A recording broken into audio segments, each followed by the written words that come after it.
দাবি সরকার তুমি মানে নিও আমার দাবি ন্যায্য দাবি সরকার তুমি মানে নিও পথ কো সফল করো পাবন ঘাটে পথ কো সফল করো ওই মুক্ত করা চাও রায়রংপুর উপখণ্ডরে থিবা 34 জন আদিবাসীଙ୍କୁ বন্দী মুক্ত করা চাও একতা মঞ্চ জিন্দাবাদ আদিবাসী প্রতি অন্যায় অত্যাচার চলিব ନାହିଁ। 20 ତାରିଖରୁ 22 ତାରିଖ ସକାଳ 6ଟା ପର୍ଯ୍ୟନ୍ତ 48 ଘଣ୍ଟିଆ ବାମନଘାଟି ବନ୍ଦ ଡାକରାରେ ସମଗ୍ର ଅଞ୍ଚଳରେ ପଡ଼ିଛି ବ୍ୟାପକ ପ୍ରଭାବ।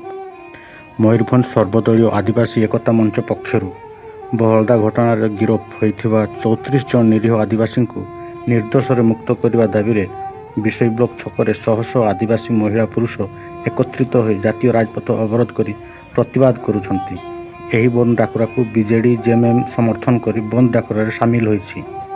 ଦୋକାନ ବଜାର ପୁରା ବନ୍ଦ ରହିଥିବା ବେଳେ ରାସ୍ତାରେ ଗାଡ଼ି ମଟର ଚଳାଚଳ ମଧ୍ୟ ବାଧାପ୍ରାପ୍ତ ହୋଇଛି।